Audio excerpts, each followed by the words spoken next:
ಓಂ ನಮಃ ಶಿವಾಯ. ವೀಕ್ಷಕರೇ, ಇವತ್ತಿನ ವಿಷಯ ಬಂದ್ಬಿಟ್ಟು ದೈವ ಅಪಚಾರಗಳು ನಡೆದಿರ್ತವೆ.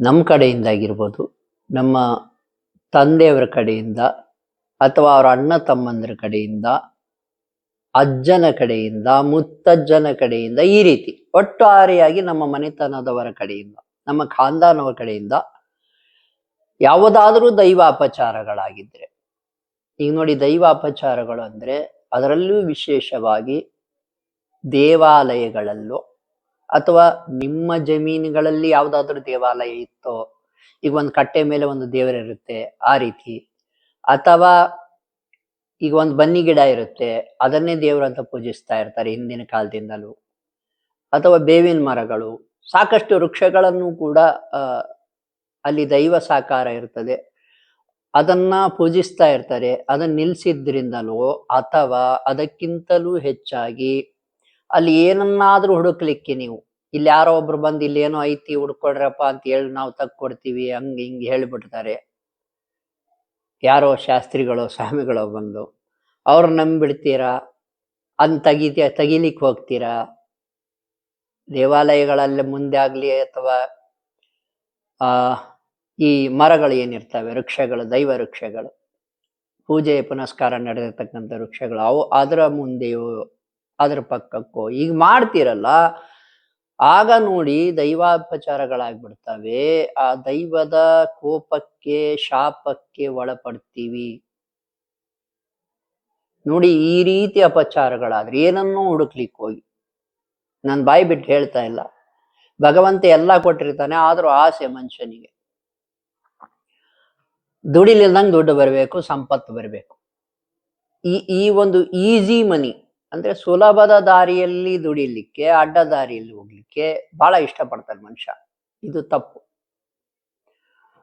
ನೇರವಾದ ದಾರಿಯಲ್ಲಿ ನಡ್ರಿ, ದುಡಿಮೆ ಮಾಡ್ಕೊಳ್ಳಿ, ತಡವಾದ್ರೂ ಚಿಂತಿಲ್ಲ. ಭಗವಂತನ ಅನುಗ್ರಹದಿಂದ ಧರ್ಮದಾಹದಲ್ಲಿ ನಡೆದು ದುಡಿರಿ. ಒಂದಲ್ಲ ಒಂದಿನ ನಿಮ್ಗೆ ಸಿರಿ ಸಂಪದ ಸಿಕ್ಕೇ ಸಿಗುತ್ತೆ, ನಿಮ್ಮ ದುಡಿಮೆಯಿಂದ ಸಿಗುತ್ತೆ.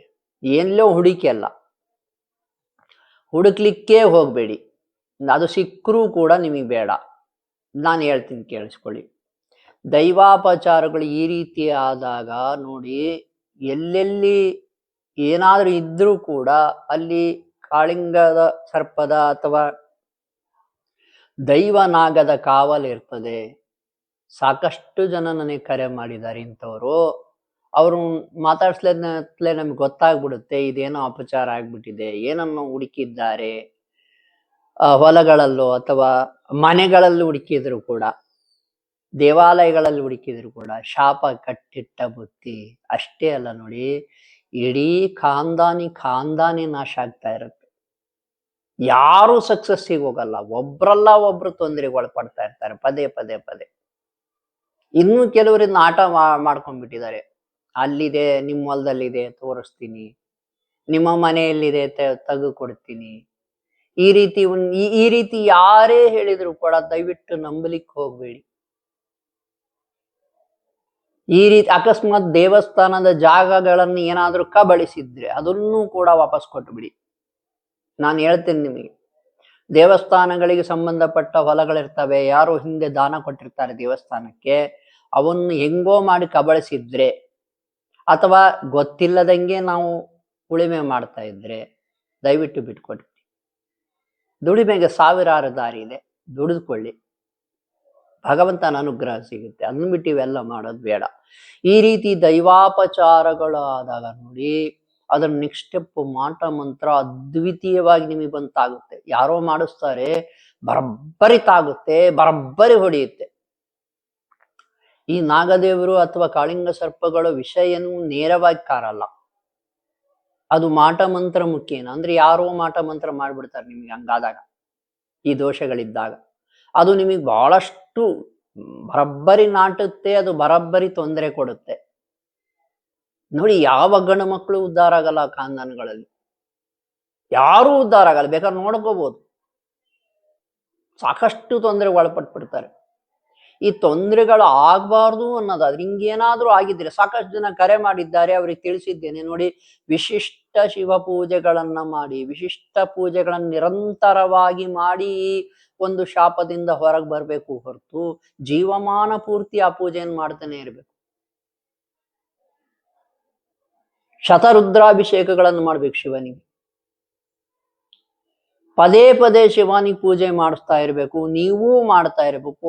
ಆಗ ಈ ಒಂದು ಏನು ಅಪಚಾರಗಳಾಗಿರ್ತವೆ ಅಥವಾ ಶಾಪಗಳಿರ್ತವೆ ಅದು ನಿವಾರಣೆ ಆಗ್ಲಿಕ್ಕೆ ದಾರಿ ಸಿಗ್ತದೆ.